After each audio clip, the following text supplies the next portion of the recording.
All right, showing live. So I'm Carlos, and I'm here with Chris from House of Jorns and Card Ladder. I got him on the screen right away because we got a little bit of a truncated card here. Now he needs to go see the faux goat against Nick Foles. You know, that other guy, that old guy. The faux goat? The faux goat. No. The real goat. No. The real. And it's going to be Jameis Winston if he ever takes over from Drew Brees. That's one of the running jokes I have. It's like, you're going to see what happens. It's like, if Tom Brady does not get at least 30 touchdowns with this team, and Jameis did, 30 interceptions or not, you're getting faux goat for the rest of the time. Okay. That's all I'm saying. It's faux goat for the rest of the time. All right. Because Jameis has LASIK now. Apparently he can see. Apparently that was the problem.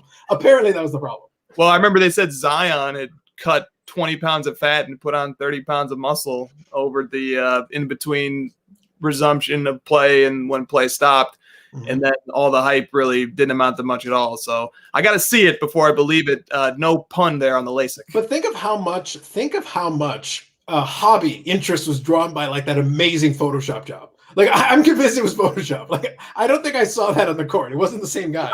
No, nothing looked different. And physiologically, it's impossible to do what was being reported by legitimate mainstream news outlets as having happened. But nonetheless, even I fell victim to that hype. But yeah, that's fair. I think I hope for the hobby's sake that Zion does pan out. But I will say I have concerns.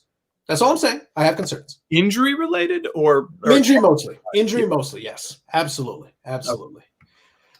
So I'm going to have Chris join me for a little bit. We're going to chat. We're going to talk. So this conversation, if you saw the first one, is going to be very different. We're not going to be hammering away on every single intimate detail of Card Ladder. We're not going to be doing that. But we will talk about a Card Ladder a little bit because it is relevant, a little bit. So quickly, I'll take a comment here. So Terry, first time catching you live. Awesome. Thanks, Terry. Go and listen in. Grilling steaks for football. I get you. Chris is going to be joining you in some capacity in spirit off watching his own football. Go Absolutely. So what I want to do this time that I didn't get a chance to do last time because we went straight into the Card Ladder stuff. So let's talk about two things that I'm interested in. First of all, I scheduled this on a Thursday out of respect for the NBA Finals and the potential coronation of LeBron.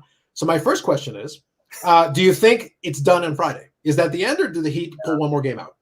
Yeah, well, what's amazing is there have been 3 games that I think the Heat could have won, and they won one of them. So I would never say that the Heat are completely out of competition. I think they have the ability to be competitive. But if I was asked to lay odds or gun to my head to pick a team that would win, I think the Lakers are overwhelmingly likely to close the series out tomorrow night. I'm inclined to agree. It's one of those things where one thing that I try to do, even as a fan, in this case, for the basketball of this game, I don't have a horse in the race.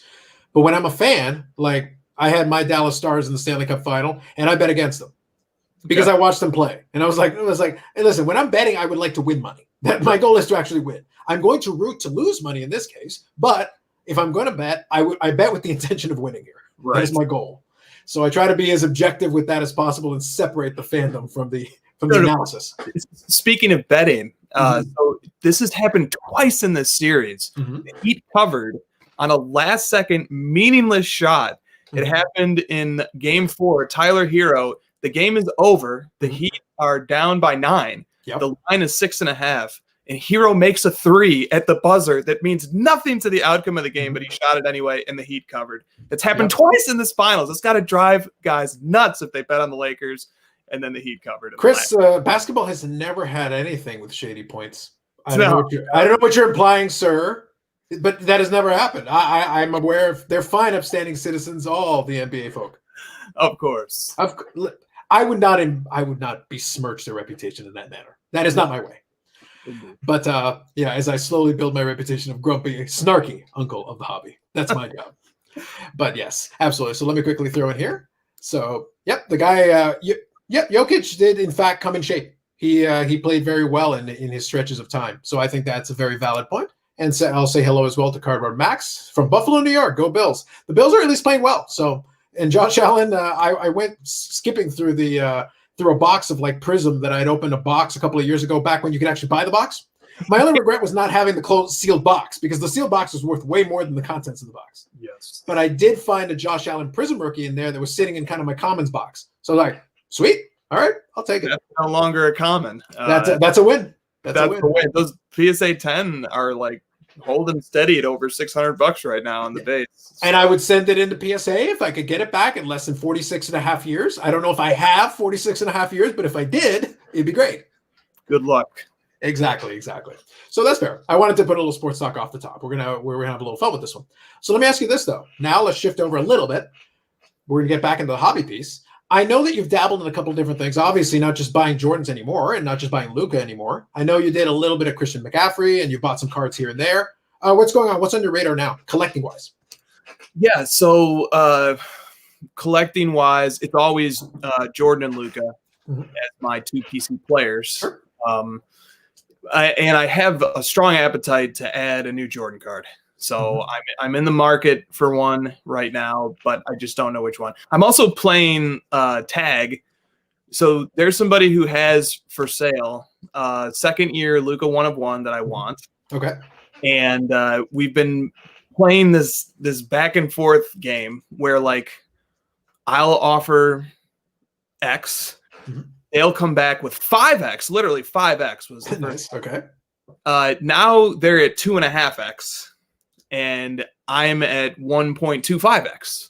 So maybe we're gonna meet somewhere, but I'm getting bored with it, and my appetite is I want a Jordan right now. But the other thing I'm doing is I'm picking up stuff like I brought this to show you. Sure. This is an Aaron Rodgers. Nice. Bowman rookie BGS 9.5. With a 9 corners, but a 10 surface. And I picked that card up because I suddenly have an interest in having skin in the game in sports that I otherwise wouldn't have collected. That's fair. It makes doing my job a lot more interesting when suddenly I have a little bit of skin in the football game. I posted this on my Instagram, but I picked up this at the local card shop. This is Randy Moss. Nice. His Topps Chrome rookie card. And then I got some Steph Curry. That's right. I did see that. Oh, one more thing I'll quickly mention. At the bottom, I'm putting the Instagram and I'm putting Card Ladder, but on they also have the crossover. And I'm actually going to ask you questions semi-related to that in a minute, but I want to talk about the cards first. Sure. But on the crossover, which is on the Cardboard Chronicles Instagram, is where you can check that out. And he shows off some of these cards from time to time. You'll get a chance to see what some of these guys have been picking up. There you go. Nice. They're much more impressive than mine, but this is a 2019 Prism McCaffrey gold vinyl out of 5. So I'm just like picking up stuff I would have never bought, man. I would have never. It's supposed to be fun though. Like I picked up literally my 5th basketball card ever, just because Jordan showed one on there that I thought was kind of neat. The price had been going down on it, so I was like, okay, if it's a low price and whatever. So I have one LeBron James card in my collection. I was like, it's shiny, it's fun to watch. Yeah, so I'm like, cool, we're good. That's really all I need. I'm happy with it. I have a Tracy McGrady rookie that was nostalgic because I actually pulled one in a pack back in the day. Okay. Sold it off at the time, so I figured I'd pick one up. Vince Carter rookie, just because we're in Toronto area, so that makes sense. And then on ComC,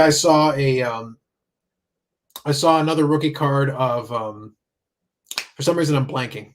San Antonio Spur, 5-time champion. Duncan. Thank you, Tim Duncan. It was $5. So I'm like, all right, if I'm buying it for $1 per championship for the SPX rookie, I'll take it. $1 per championship's fine. I can work with that. That is a bargain, I think. Anyway. Yeah. So I was like, you know what? At that price point, I'll take it. Why not? Is one of those like, do I need it? Not really, but is it a problem to take it at $5? No, it's fine. No. $5. We'll take it. Let me quickly grab a couple comments here. Sure. So we got Francisco. Hey, how are you? Frank, what's up, man? Yeah, more MJs. Here you go. Terry says he has a sweet look. Have you have vintage baseball? I don't think you do. But oh, sorry to disappoint, but I'll tell you. You can DM me about that Luka though, because if it's sweet, I'll make you a good offer. Nice. All right. So Ziggy says hello, and Simon here is curious if Chris bought any MJ since the Last Dance / hobby price. Great question. I was one of the people who believed that prices of Michael Jordan cards were going to go down after the Last Dance.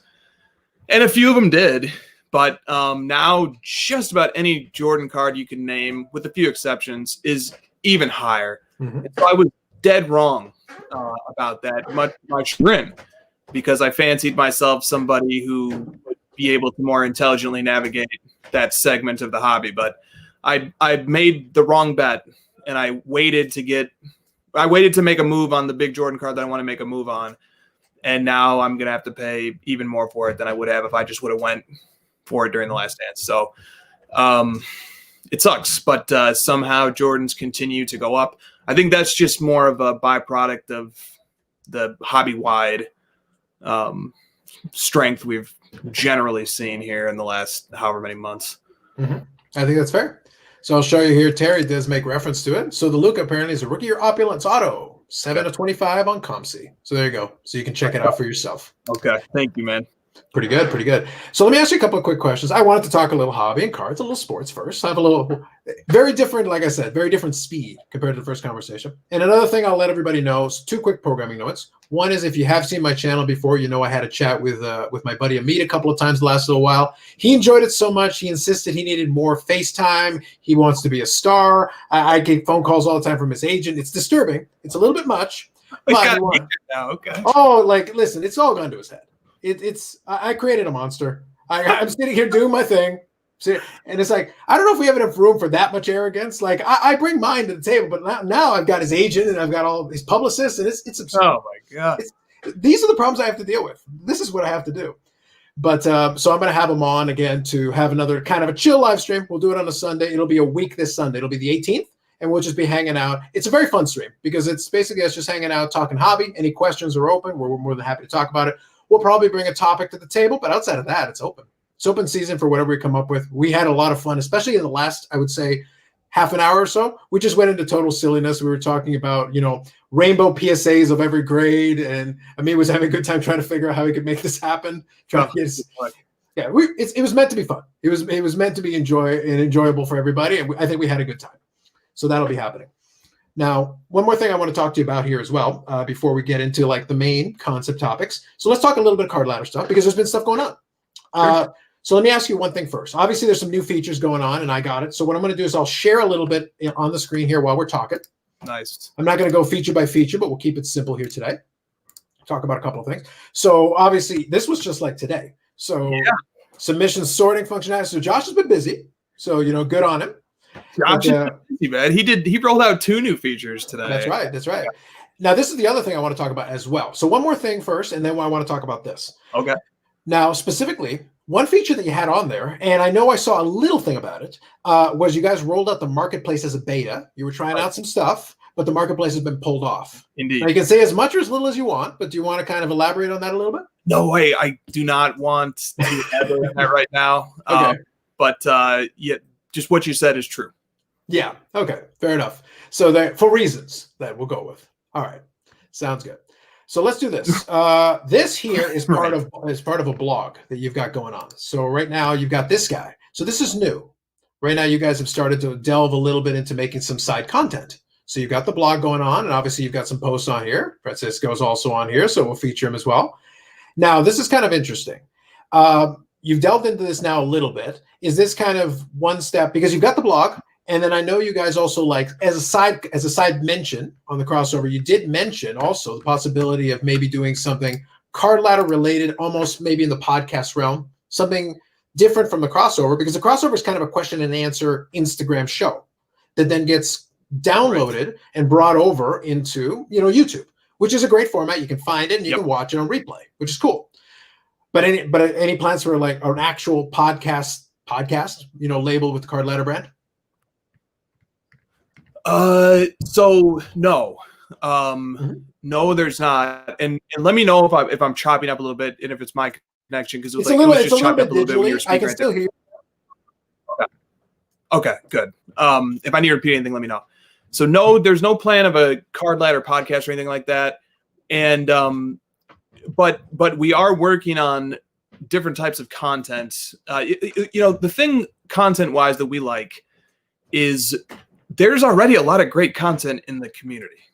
And so, what's the point of putting another tree in an already robust forest? It is pretty full. It is pretty full. Right. So I don't know.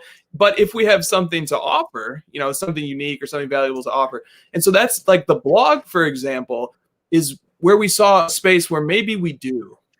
Because there's smart, talented people out there who use the written medium, and kind of like the inspiration behind it was some of the first 2 authors we have, John and GNK, both of those guys were making these really sophisticated analyses of market trends, and they were doing them on Instagram. And we would, they were thoughtful, and we were sharing them to our story. And then we were like, but wouldn't it be nice if like people who frequented our free site, but maybe don't go look at us on Instagram, or the pro users of Card Ladder, wouldn't it be nice if like we could let them get to it more easily? And so we worked with them. We figured out a way to integrate a blog using Medium.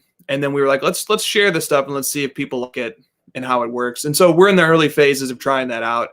But Frankie just wrote a home run article for us today that makes me like feel really good about where this blog is headed. And there's a lot of voices in the hobby of people that we know, that we've met over the years, people like Frankie, that like have a lot of wisdom to offer. And the wisdom is really resonating right now, kind of given the state of things. And we've seen base cards rise and fall rapidly. And like, I don't proclaim to be the most experienced guy ever in the hobby, but there's some really inexperienced people who haven't even seen one full season cycle yet, and they don't really know what's going on. And so when Frankie writes a piece like the one he wrote today that kind of gives a little more of a long-term collector's perspective, I just feel like that's a place, to go back to our forest metaphor. There's no trees. There's very few trees like that in the written medium hobby forest right now. So I think I think we can add value there. And so that's kind of the thinking behind the blog. Yeah, I think it's a valid point you're making, because right now, so let's borrow one of your favorite phrases. Right now, that's the zig when everybody else is zagging. Because back in the day, it was forum posts. It was the long stream written versions of all of it. And blogs did have a strong place for a long time. And then obviously podcast, audio. Now, mind you, audio has a super use because you can go in super depth in a topic and really talk through something, and you can get inflection. You can introduce a little humor. You can have some fun with it. And I've heard some podcasts that are done very well. It's one of those things that can be done great. A format like this allows for the interactivity. That's kind of cool. A blog can't simulate that. But in the context of deeply researching a specific topic or doing like an essay, making an argument, you can build.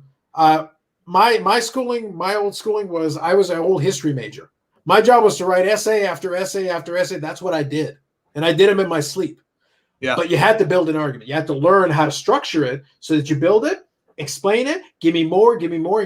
By the end, sum it all up into a nice little bow and show me what you've got. In a blog, you can do that. In these other formats, not necessarily. Although I do try to do essay-style videos sometimes where I'll be like, here's my thesis. I'm going to spend the rest of this video explaining it to you. Unfortunately, that makes for really long videos. But in the written medium, people are a little more accepting of it. But I think there's value to both. I think you can do a video essay as well as a written essay, and both can complement each other very well. Definitely. Yeah. Definitely. Yeah, I think that's definitely a thing. So let's grab 2 questions here, and then we'll talk a little bit about kind of one of the main topics I have. So I think time-wise, we're doing good on this. So this is a Luca question. So 2016 EuroLeague Upper Deck, your opinion. And also, did you realize the Rainbow and Pattern Rainbow is the same card, but BGS and PSA made the mistake to accept them under both names? Wow. So that's a sophisticated question. If, in fact, Patterned and Rainbow Foil are 2 separate cards, are not 2 separate cards, they're the same card, that's news to me. And that's something I should know. So this is a good opportunity for research, though, because that is a more obscure card, and it is a good opportunity to look into it. Yeah, so I need to look into that because I have looked into these cards. Cardboard Connection does have a feature on this set, and I believe they distinguish between the 2 types.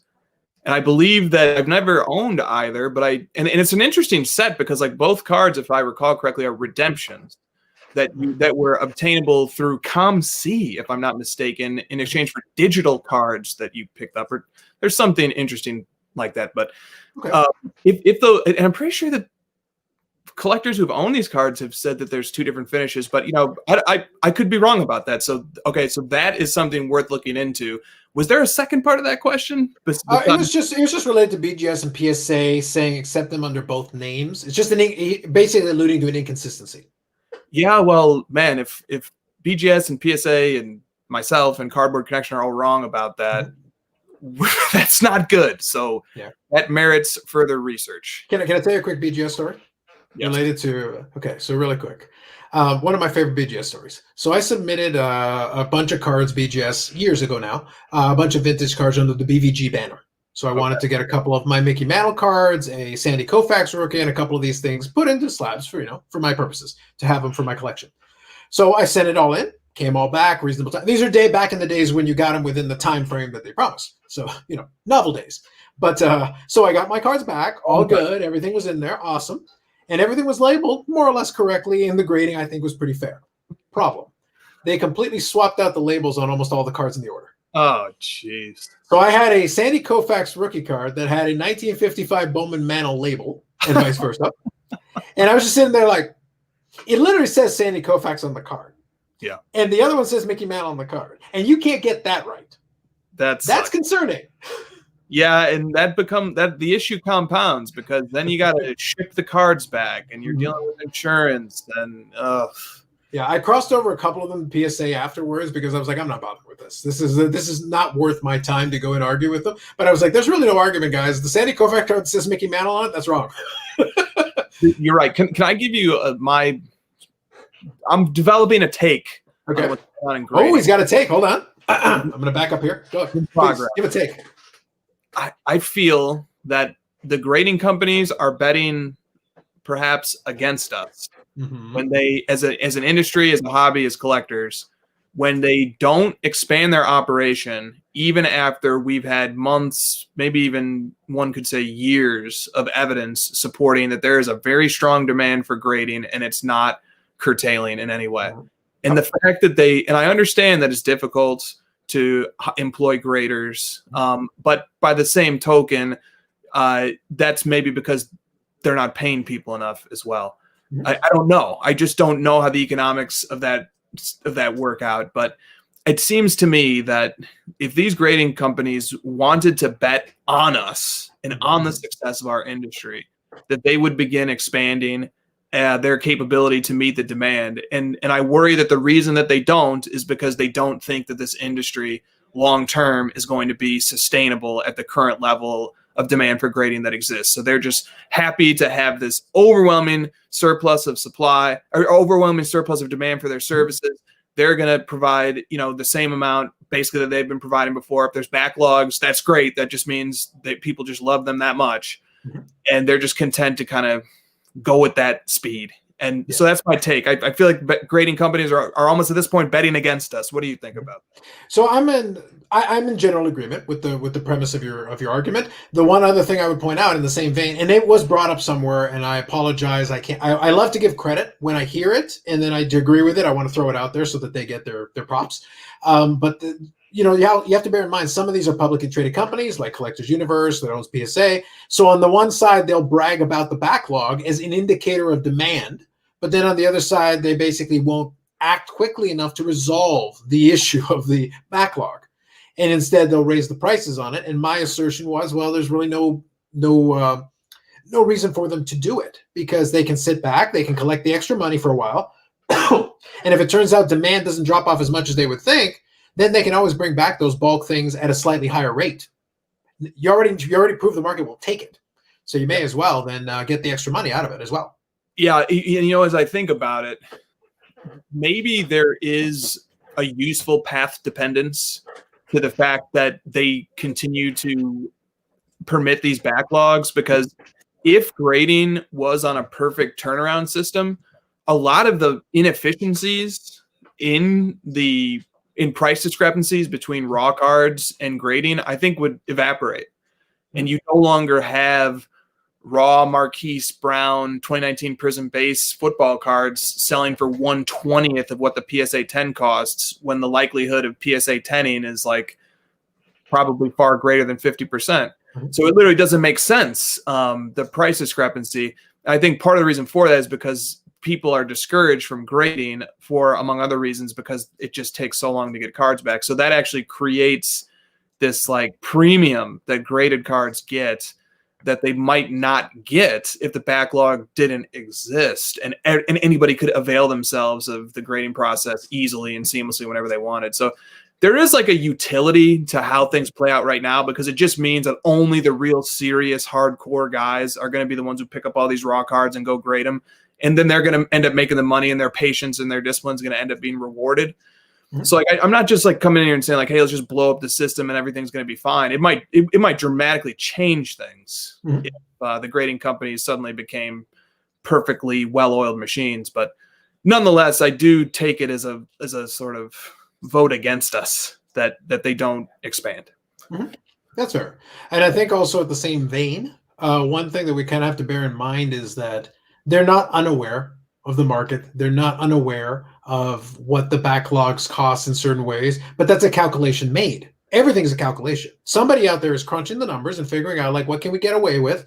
And that's traditional capitalism. You might not like it, but that's how you do it, is that you figure out what can we, how many cancer patients can we pay off? And then we'll do it anyway. Like it's capitalism in its purest form, whether you agree with it or not. And that's a different conversation.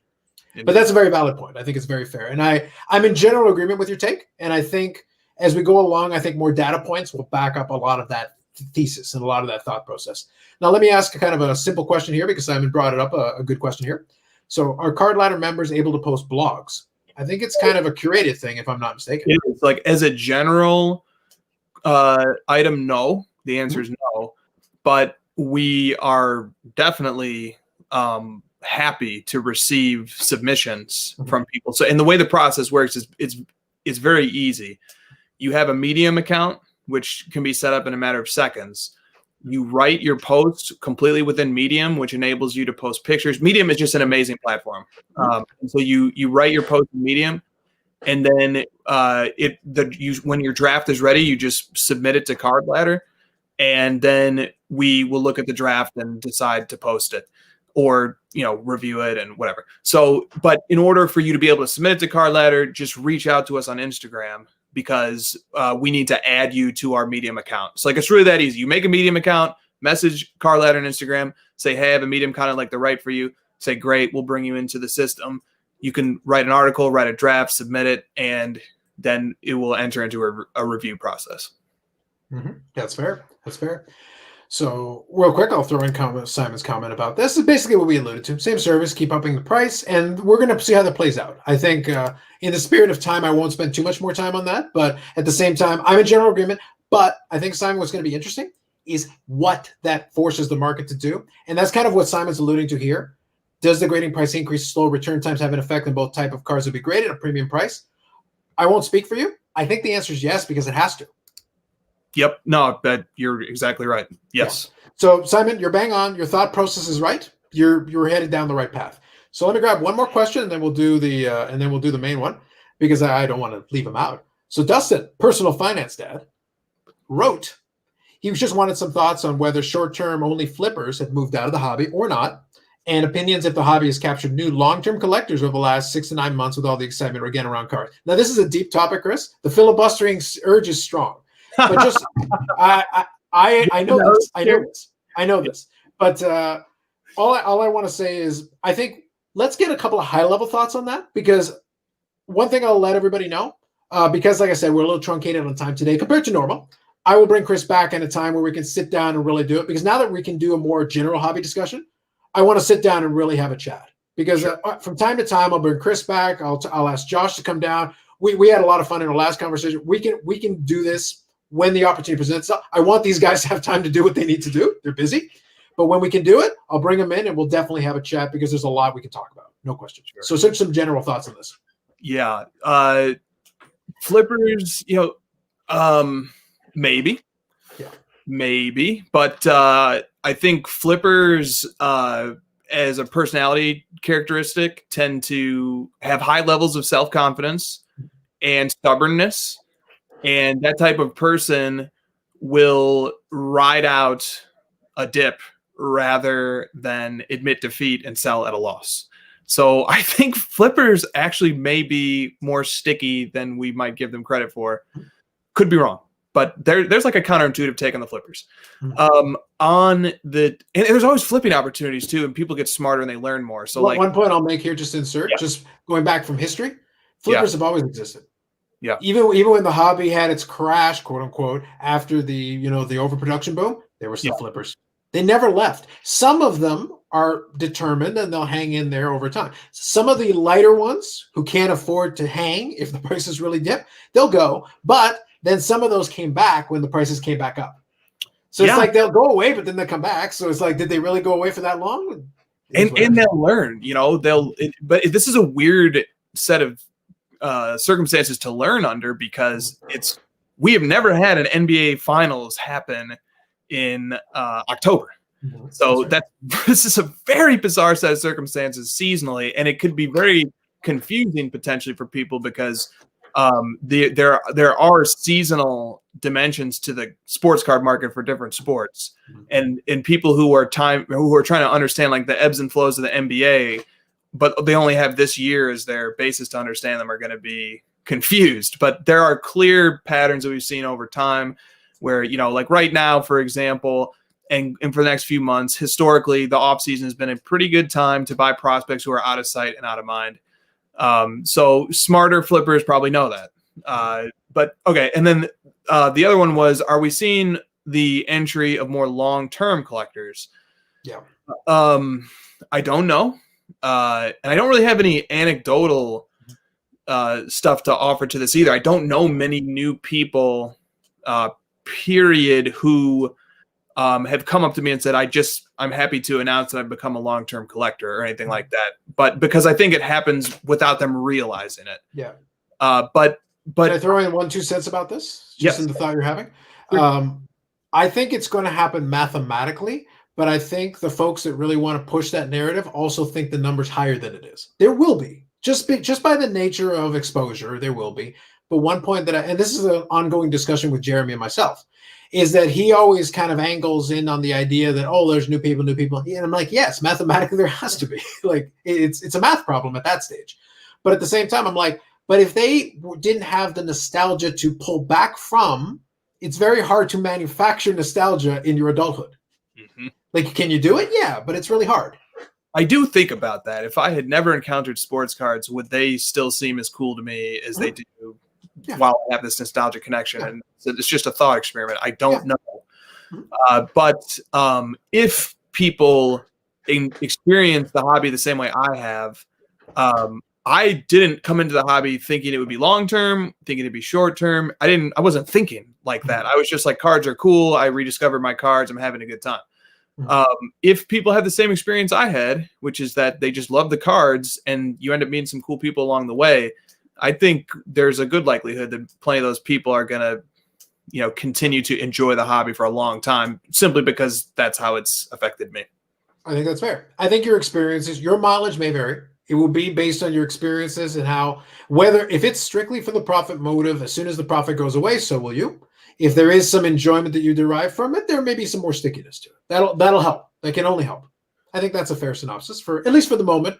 We'll expand upon it in the future. Sure.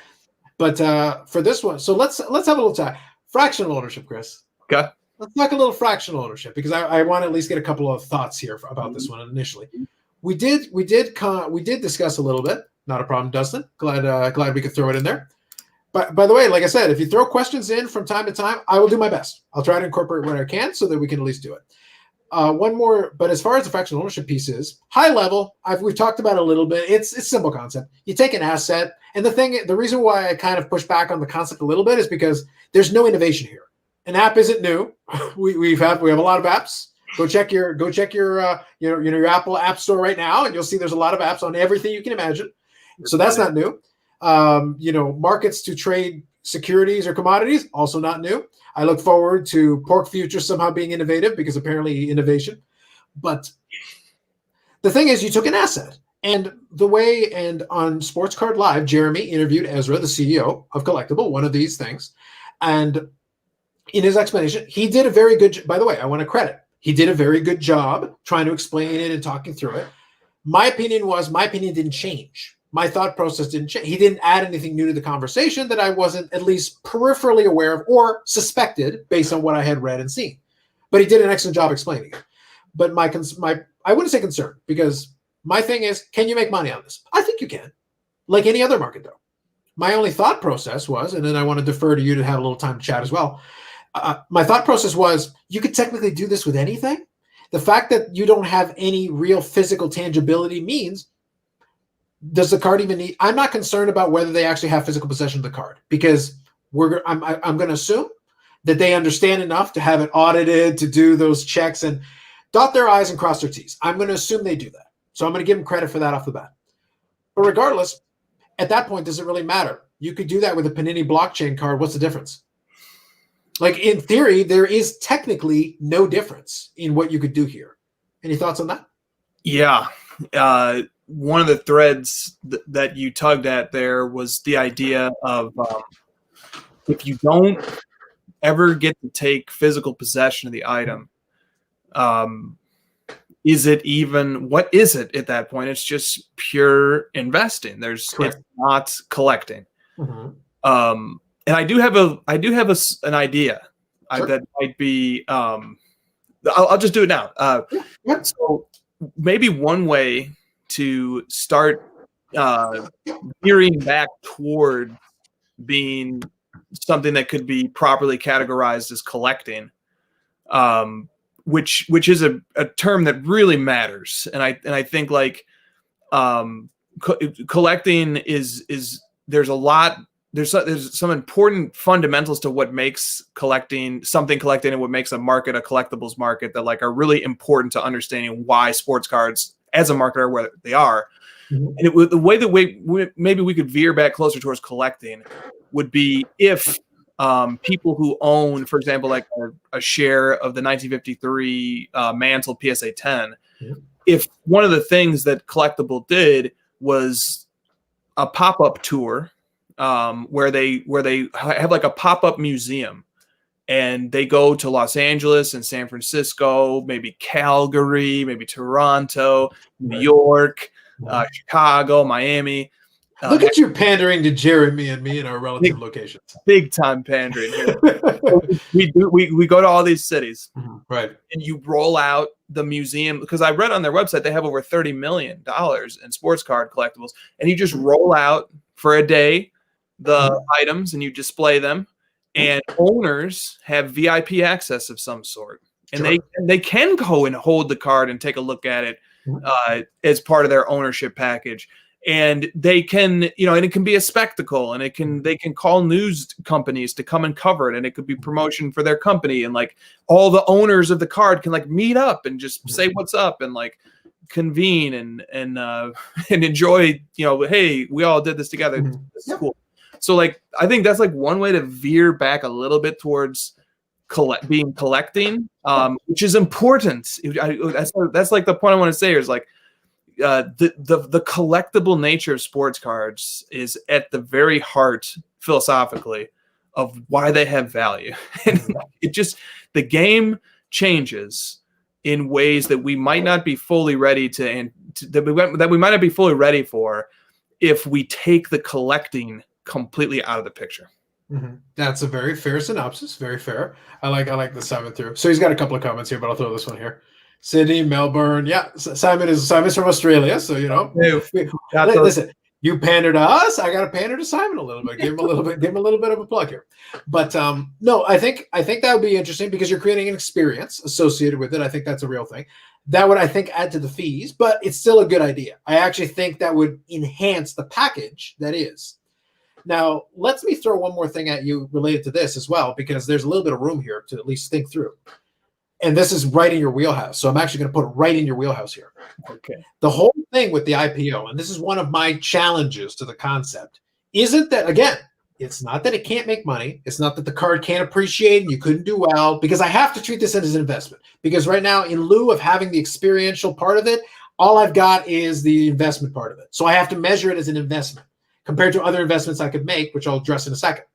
But the first part I want to do that's in your wheelhouse is we establish the IPO price by using comps. Like I said, let's get in your wheelhouse here, Chris. This is your world. He said they look at I took some notes on this. He said they look at the opinions of experts, and then they average the opinions of reputable people to ascertain the price. That was the methodology that was given. Absolutely. And I did a little bit of reading in the circular, so let me add a couple of notes to that that'll kind of help us get the framework. The specific comp they use, or at least one they mention, they might have been more, but the specific one they mentioned is the 52 Topps mantle, which of course is an iconic card. The 53 Topps, like I mentioned in other venues, I own a copy of that, much lower condition. I love it. It's a fantastic card. I bought it because I knew there would come a day that the price would increase to the stage that I would be less thrilled buying it. I bought it for under $400, even in a low condition. Those are $1,000 plus now. Yeah. They just are. That's reality. Yeah. But so I didn't do wrong, but at the same time, that's at the low end of the scale. Obviously, high end of the scale, we're talking something else. One point that Chris and I made kind of off before we got started here is bear in mind something. It's easier to have a higher percentage gain on a lower starting price. And the analogy I used was the star rookie LeBron James. At the end of last year, you could have had it for under $250. Today, I don't remember the exact number, but it's gone up by 17x. It's an obscene increase in under a year. You can't top that because, bringing it back to the 53 Topps mantle, their valuation was $2.5 million based on this comp. Their analogy was that they think, this is where I think the comp thing is interesting because I want to bring this into your world here. The comp thing is interesting because they're using actual sales of the 52 Topps mantle. They're trying to compare these two things, even though there's two very different kinds. Like I said, the 52 Topps is the iconic card outside of the Honus Wagner. It is the iconic card of the baseball card hobby, the vintage hobby especially. But an important thing to bear in mind here is that the sale they used wasn't for the PSA 10. Well, actually, I think it was, but I think their allegation was that, they think today it would be 10 million. And I go, well, it's never sold for 10 million. I don't know that. You don't know that. Maybe it would, maybe it wouldn't. But now I'm basing it on a comp based on a theoretical comp of a different card. That gets that starts to get hairy quickly. Yes. But on the other hand, to play devil's advocate, please do. That 100% of the ownership shares of that item were sold at a price that, when aggregated, made the item worth $2.5 million. Mm-hmm. Then you could structure an argument that says, well, of course it's worth $2.5 million. We just sold it for that much money, albeit in pieces. But yes, as I understood from the conversation, though, they don't sell 100% of very many items. It seems like they sell half of it, and the original owner retains half of it. So then that gets a little bit tricky because then hypothetically you sold half of the item for this particular valuation. Valuing these items is tricky. And can I throw in one more thing based on what you just said a second ago? Yep. The other aspect of it. So let me throw an example at you. Let's pretend for a second. We know Josh has one of those LeBron RPAs, and he paid good money for it. But today it's obviously worth more. Right. Let's pretend Josh decides to indulge in this, and based on the opinion of experts, it's a $3 million card. Let's just make up a number, whatever. Whatever. So if he sells 50% of it and they sell out, he's made $1.5 million. Yep. That's already more than what he put into it by multiples. Indeed. And he still technically on paper owns 50%. As the seller, this couldn't be any more phenomenal. You retain controlling interest in the card, and you get to effectively get all your money back. Because in the specific example, the seller bought it for $1.15 million. The valuation made it so that 40% stake was about $1 million, minus fees, whatever. He gets about $800,000 and change. But he still got most of his money back. And he still retains 60% ownership. This sounds like a win-win to me, Chris. Yeah, it does. And you have the risk of this becoming circular very quickly. So to play devil's advocate to my devil's advocate and riff off what you just said, sure. Suppose that people who are investing, they rely on the valuation given by the company offering it as the basis for determining what it's worth. So they say, we don't know what it's worth, but if you guys value it at 2.5 million, then we're willing to accept that it's 2.5 million. And then it becomes circular, right? Nobody, it's just, they said this is what it's worth. We believe this is what it's worth. So we're going to go ahead and go with it. And then you have, you run into a weird situation where how do we know what it's actually worth? We don't know. Yep. And the dynamics of what sets the price of these items are interesting too, because usually it's an auction format that sets the price of like a super high-end item. And in some instances, there's not that many bidders. So maybe there's 3 to 4 people who are bidding in, at the item's final hammer price. Like there's maybe only 3 to 4 people who bid over 50% of that. Sure. And so if there ever was a time where, let's say there's 3 people who are bidding on a super high-end item and 2 of them just for whatever at that point in time just lost interest in it, you can get these very bizarre fluctuations where an item might go for really low and then next time around might go for really high. Like it is tough. And I'm like talking through this issue now as we speak. I mean, I want to think more about it and think more about how you should value something like that. And then also like they were talking about like secondary market trading of shares. So like then you're going to get this situation where we're going to be, it might actually somehow lend some accuracy that didn't exist before as to what super high end items that never sell are worth, because now we have this like stock market for shares of a card that can be then you can like calculate, here's how many shares are outstanding, here's what they're trading for, multiply them together, and now you have a value of an item that you couldn't value before. So like there's hypothetically like that might actually make it easier to start valuing some cards that we weren't able to value in between auctions before. And it might produce some results that we don't expect. Like what happens if like shares of a Michael Jordan 1986 Fleer PSA 10 start trading for 50% of what their initial face price was? Like all of a sudden now, that card appears to have a market value of half of what they bought it at. And like, to give one example, the 2012 Prism BGS 9.5 Kawhi Gold sold in August for over $100,000. And we use one method to approximate the value of that card, and that's the historically correlated multiplier method, where we just we use the base card's growth as a proxy for the growth of that card. And if that method is reliable, our predictions suggest that card is worth around 45. I think the last time I checked, maybe close to 45 to 50 grand right now. So there you have a high-end item that was purchased at a peak moment that may have lost half of its value over the course of a month or two as Kawhi's, playoff run unceremoniously concluded.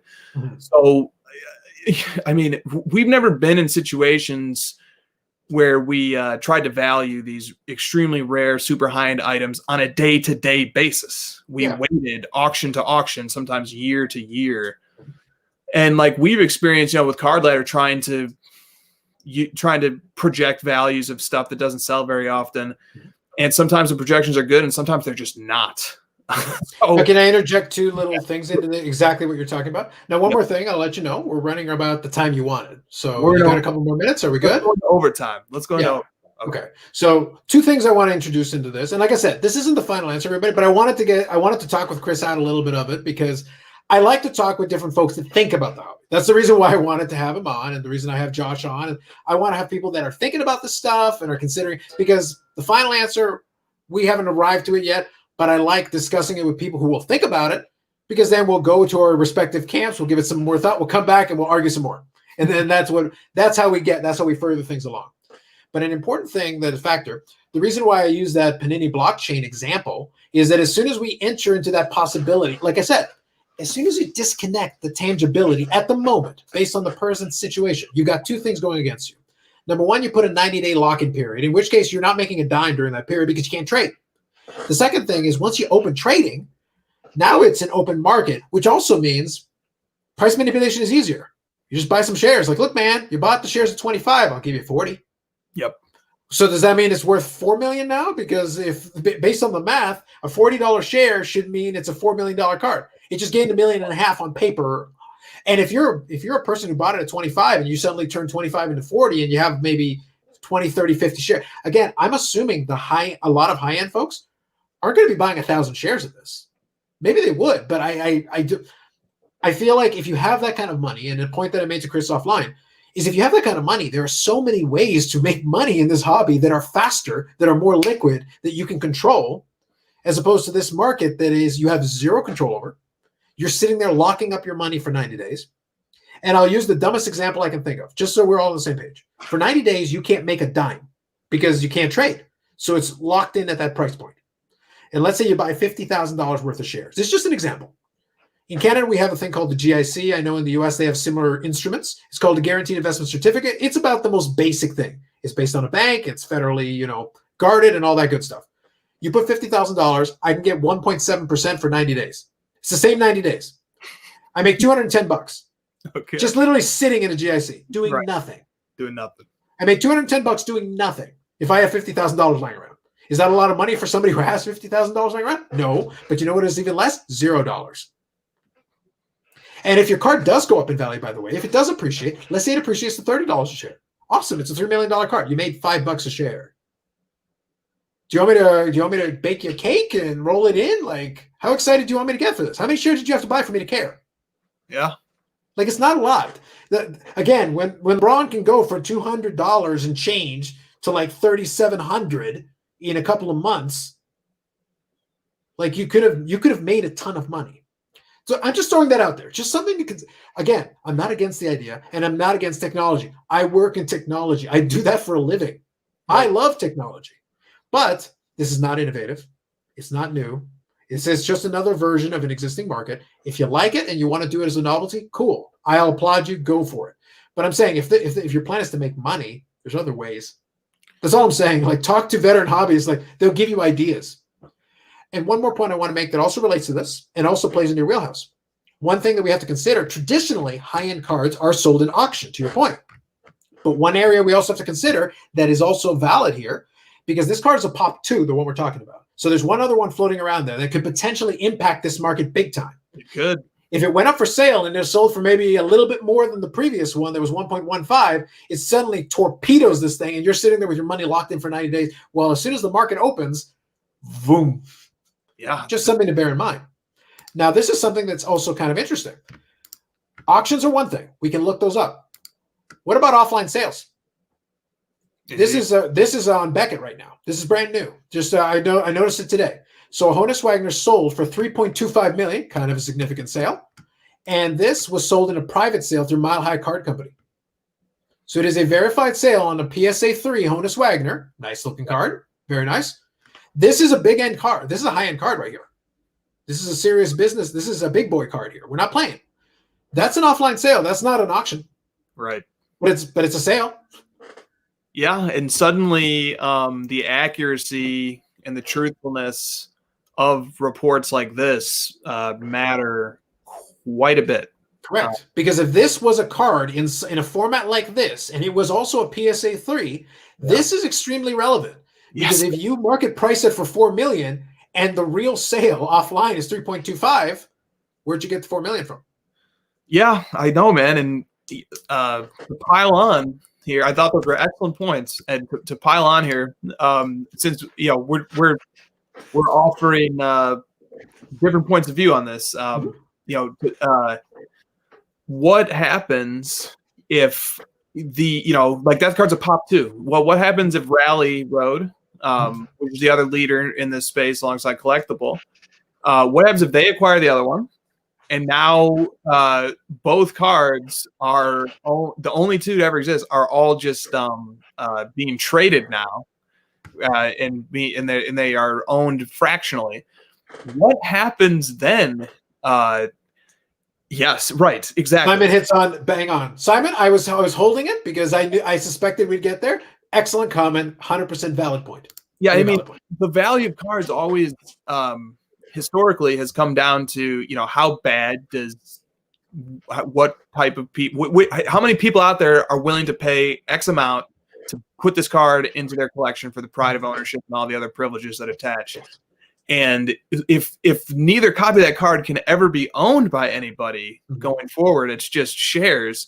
What is it that's giving it value? Like there has to be at least the promise that somebody down the line will come along and buy the card outright or something, or there has to be, or else, like, what are we doing here? There's just cards sitting in a vault that nobody owns outright, that nobody can go pick up and look at. You know, I mean, it becomes suddenly everything that makes the hobbies marketplace what it is has changed. And you know, but then again, what the hell is the stock market? Well, that's fair. That's fair. But let me throw a counter to it, because you're making a very fair point. That's the reason why I brought up the Panini blockchain thing, because I said, in effect, is a virtual card any less legitimate? Because what they did at first is they did virtual cards, but then they did a virtual card you could redeem for a physical card, but you can sell the rights to a virtual card separate from the physical card. That's the thing you can do with Panini blockchain now. So if you put the virtual card up to this fractional ownership model, you could say it's not legitimate, but what difference does it make? You couldn't touch the other one either. The fact it's a glorified JPEG doesn't change anything. I know. You're paying however much for that. So that's a reality. And in the same vein of your second point, what you were referring to as well, I just want to throw this in there. Using Josh's example again. If one copy of this LeBron RPA came up for sale and you bought a couple of shares, you're going to brag to Josh you own one too? Because it doesn't seem to me that conversation is, he'll stare at you probably, be like, really? I've seen a few posts on Instagram of people who bought into one of these IPOs for one of these cards, and they were saying, like, and it was people saying, "Hey, I own a part of this card." And then I was expressing some of my skepticism over some of the potential pitfalls of this model in a group chat setting and it's like Michael Jordan collectors, and then, you know, much to my surprise, several of them came in and they were like, yeah, you know, these are concerns, but guess what? I bought a bunch of shares of the mantle or of the Jordan rookie or something like that. So I was like, okay, like, I'm in a group chat with some serious collectors who have some serious collections, and those guys thought that this was exciting and they dabbled in it and they're going to see how it plays out. So, like, you know, I had a business back in law school. I had a business. Ooh, hold on. Back in law school, go on. Back in law school, so long ago now, just last year. Amazing. I had a business law professor who was very academic. Okay. And so literally, this is business law. He's teaching us corporate law and everything. Okay. And in his opinion on the stock market, after walking us through like how Facebook stock IPO worked, was that it's basically the greater fool theory.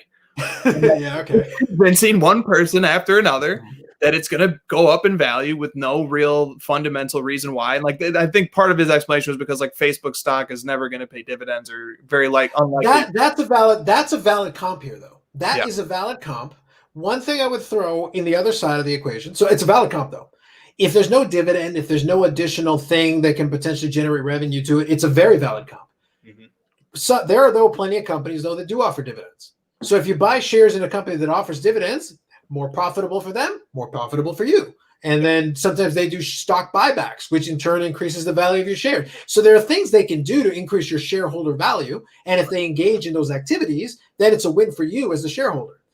But in a card, we don't have the possibility likely, unless we get really creative. Because if we did your roadshow idea and we charged people admission and we made some money on that, then that could be a dividend you could offer. And then that would be a way of generating some kind of income outside of the physical, simply by owning. That could be something, but you'd have to get creative. You're right. And I had a good hobby friend of mine dig into some of the paperwork from Rally Road. And I think that what they have like a thing where if somebody makes an offer on the item that is fractionally owned, the fractional owners can vote on whether to sell it outright. And in fact, I believe they did. And I believe they made a bunch of money. I think they bought an 86 Fleer Jordan PSA 10 for something like $40K, and then they sold it for $80 a few months later.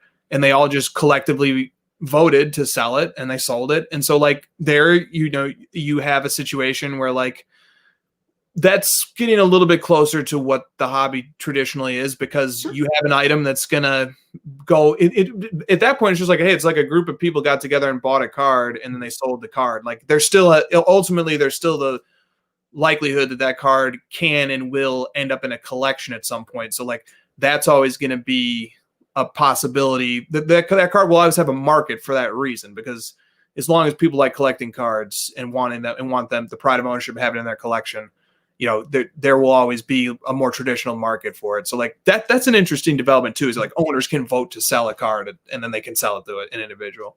That's legit. And I know from the collectible conversation with Ezra, they said that 50+1 is enough to do a voting, to do that kind of thing. Although they introduced the idea of an advisory committee that could veto it. That's kind of, I get it. Like, I understand what they're trying to do with it. They're trying to be like, trying to look after the shareholders and whatnot, because there is one area where I think that could be valid, because if the original owner maintains majority ownership, they have the 50+1 veto power. So all the other shareholders could get together and say, yeah, we'd like to sell it. It sounds like a good deal to us. And then the other one could say, nah, I'm good. Yeah. And then or shut it down.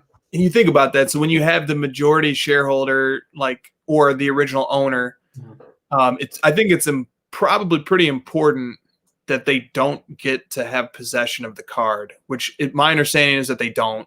That not physical possession, but they can retain a majority stake. Yes. Which still means they have control. Yeah, but like, and that's good, because if they were able to like sell a portion of the card, but still get all the pleasure and the privilege of being able to enjoy it, look at it, post it online, show it off, take it to shows with them, then you're double dipping, right? Like hardcore. So, I guess that's probably a pretty important part of this model, is that. Let me throw one more thing at you. I don't want to spend too much time on this one because I want to get to the last point, because then we'll send you off. But let me throw this one at you. And this is something for us to percolate on. We're not going to get the final answer today, but let's think about this one a little bit. I don't see anything technically. And Ezra I don't think, threw this idea out of hand. I'd like to see if someone would try it. Say I'm the 60% owner. I own 60% stake, so I have veto power. And I say to myself, and the IPO goes well, I sell out. Awesome. I basically got my money back on the IPO. Great. Right now it's all gravy. Right. I say, you know what? I'm willing to let you guys have voting control. What if I want to sell off another 20, 30%? I'm already in the black. And the value of the card has gone up. Let's say a comp is actually sold for more. So the shares are actually worth more now. What's to stop me from asking, Ezra, I think it'd be kind of cool if we did a Series B at the new market rate for some additional percentage points. What do you think? Like, it could, I can't say definitively you couldn't do it. And as the owner, wouldn't that behoove you to, like, suddenly you've got equity in something? The house is already paid off, Chris. Right. You sold off rights to the living room, but you still got the dining room, you still got the bedrooms upstairs, and you could make more money on them per square foot than the original sale. Right. That sounds like money in the bank to me, my friend. Yeah, it does. It probably recommends selling the card in pieces rather than all at once. You could do multiple series. Yeah. And by the end of it, you could sell off 100% stake and have made gradually more money as you went along until you got to the end. It's like, enjoy, suckers. That's your problem. You got Series B people that are trying to outvote Series A, that are trying to outvote Series C, and they all want a different price because they got it at different price points. Right. That's an interesting wrinkle. I just wanted to throw that at you. Let's think on that one. We'll definitely discuss later on, but I wanted to throw that at you. Think on that a little bit. Yeah, I will. That's a very interesting wrinkle. And I see nothing at the moment. Obviously, they could throw something out there, but I see nothing that would prevent it necessarily. Nothing in the verbiage, because arrangements can be made. Deals can. Now you're introducing, I think, maybe 2 points that I want to make here to close off on. Sure. When you introduce this kind of a commodity type of thing, be aware. These are supposedly like super high-end cards. And the idea that Ezra is selling is accessibility. I totally get it. I don't have an issue with it. And I want to make sure people don't misunderstand. I don't hate the idea. I just don't think, I think it's a solution in search of a problem is my angle that I'm taking on it. I think they came up with a concept, which is fine. It's not a new concept, but it's a play on a previous concept. But is it still as significant to you if a card that is a pop 2 is now on paper a pop 40,001? Because you could have 40,000 individual shareholders plus the other card out there, because you're technically an owner. So it suddenly makes it not quite as prestigious to be an owner of that card. Well, you're an owner with you and 40,000 of your best friends, Chris. Yeah, that's a good point. Is it that special? Oh, I'm an owner. Yeah, I'm an owner too. Yeah, I'm Spartacus. Yeah, I'm Spartacus. We're all Spartacus, Chris. Yeah, that's a valid point. That's all. Again, my job here is just to throw this stuff out at you guys. Think about what I'm saying. You want to buy into it. I'm not saying no. But would I recommend to my friends to do this? I'd be like, no, man, there's 100 ways. If you want to make a couple of bucks, there's a million ways at every price point, at every price level. I promise you there's some good buys. You have to get creative, but I promise you there are some good options. And if you want a traditional investment, like for God's sake, there are so many. This is just, and because you don't really have the sports card aspect, the fact that you threw a sports card in there, and this is maybe the final thought that I would throw in there just for you and anybody else. Would you be as excited for it if we use the exact same terms, same conditions, same app, same everything else? If instead of sports cards, it was antique sterling silver spoons? Obviously not. No.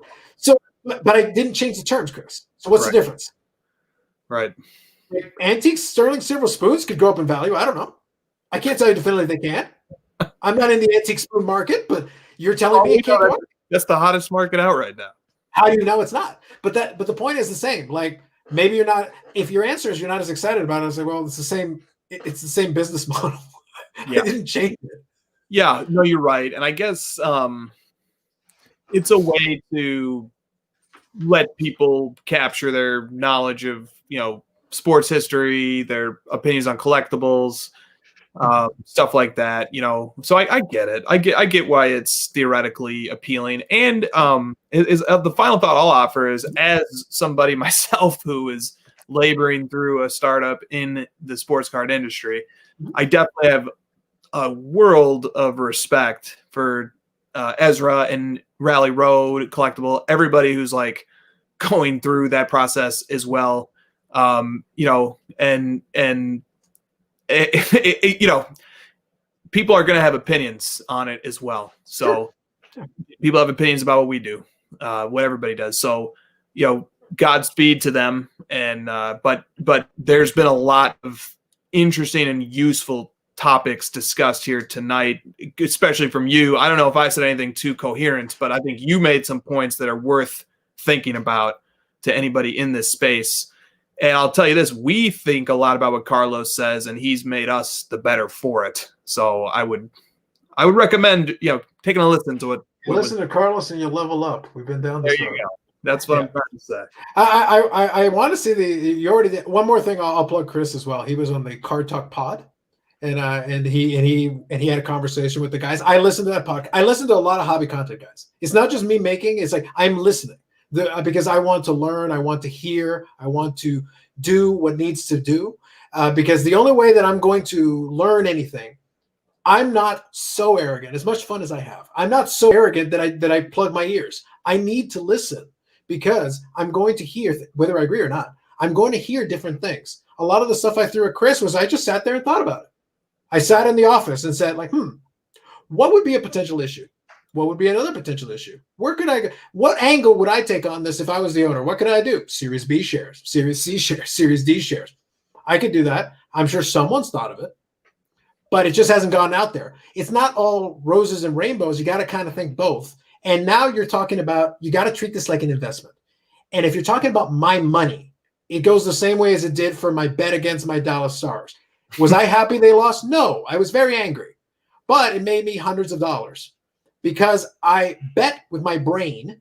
I cheer with my heart. They're two different things. And in the hobby, if I'm going to make a bet on a hobby thing, I'm going to bet with my brain. And that's the number one thing. I have to bet with my brain. I can't bet with my heart because you don't make money that way. Is that fair? That's excellent. To be continued. I started thinking, what if people started shorting shares? Oh, you know what, Chris? I would. So two things. Number one, I think I'm going to have to take clips of this. I'm going to put it on my Instagram. We're going to play some clips, Chris, because there's some good stuff in here. We got to do it. But the second thing is, Amit and I joked about that exact thing. Okay. And my exact words to him, I go, dude, if I can find a way to short this thing, I am so in. I'm going to short this so hard. It's going to be so good. But the thing is, you can't, at the moment, it may not exist. But now, one last point I'll leave everybody with before we cut off. And I appreciate a lot of you leaving some comments. Let me quickly throw one or two things on here, just out of respect. So Luke update, looking at BGS mislabeled his card. My condolences. It's completely fair. I get you. And then last one, just Simon here as well. This feels very of the moment to me. Totally fair. I don't think it's going to go away, Simon. I'll be honest with you. This is where I do agree on Jeremy. It may not go away, but I think it's going to have to go through a couple of iterations to find its landing. At the moment, the IPOs will sell out because it's the new hotness. I promise you, it is. The telling thing will be once you can actually start trading those shares. That will be the real indicator, because then we need to see the market play out a little bit. Then we have more data points, and then we can speak to it more intelligently and see. Because once people realize, it's like, okay, what are we increasing these share prices based on? And they start staring at each other like, wait a minute, I thought the share price was going to go up. And it's like, based on what? It's a pop too. Like, if another one doesn't sell for a while, what are you basing this on? You can't double the price out of thin air. You can try, but then you're going to have to ask questions. Right. Yeah. But the last point that I want to make on that, though, the reason why I encourage everybody to think this through a little bit is because now you're not thinking of it as a collectible anymore. It's what I said a moment ago. If it's your money, don't bet with your heart. You need to bet with your brain. And your brain says, read the circular. That's what I did. That's what I went through. Amit and I were joking about it, but be careful what you wish for, because as soon as you enter the Wall Street realm, two things happen. Number one, we bring in regulation. This is a conversation I had with Josh. He asked me about the possibility of regulation. And I said at that time, well, no, because they had plenty of opportunities. Well, now the SEC's in. So now regulation's in play again. Well, if regulation's in play, you may think you want that until you find out what happens. Sports cards work so efficiently right now because right now I can do basically whatever I want. The Wild West thing actually plays in your favor as a buyer and a seller in a certain way. You may not be excited about it. I totally get it. But as soon as we bring in regulation, we're going to have some new front brand of fun. Get ready to have more. You think eBay fees and things are bad? Wait until all of a sudden all the transactions are happening this way, or a bunch of them for the high-end stuff. Yep. I'm not excited about that future, Chris. Nope. I am not excited about that. That is not a future that I would be thrilled with. I'll still be around. I'm implanted in bedrock. I'm not going anywhere. So if the biblical plague comes and drowns everybody, I can breathe underwater, and when the waters recede, I will still be here. Yep. But I can't promise for the rest of you. You may need to learn to hold your breath a long time if you invite this into your world. It's a very fair point. Yeah, that's all I want to throw you guys with. Chris, you're fantastic. Thank you for coming on. We're going to chat. We're going to chat some more. We'll definitely, like I said, these are the types of conversations I'm thrilled to have. And the next time around, I'll leave a little more time for everybody. I want you to throw some more of your questions at us, because I'd love to chat through some of these ideas, and I'll get Chris on for a little more time, and we'll talk about a few more things. So with all that said, thank you all for participating. Some great participation in the chat. Chris has been great. You can check him out at cardladder.com. You can catch him at Chris_HOJ or Chris Hoge. I've heard him called that on podcasting. Hoge is your new last name, right? Just yeah, that's my name now. They roll with it. They just Chris Hoge. Chris Hoge. Yeah, you're the Hoge. Congratulations. But you can check them out in those ones. And then also on the crossover on the Cardboard Chronicles Instagram, because they do talk about a lot of things. I don't participate in the chat. It's too crazy for me. I leave it to Lefko. He's on his own. I can't do anything. Yep. But I do watch. I do watch and I do listen. And I respect what you guys are bringing to the table. That's why I like having a conversation with you guys. And we'll have more for sure. Appreciate it. Here you go, Simon. That's right. When the flood comes, we'll still have your cards. That's a good last word. Thanks very much, guys. Appreciate it. Catch you next time.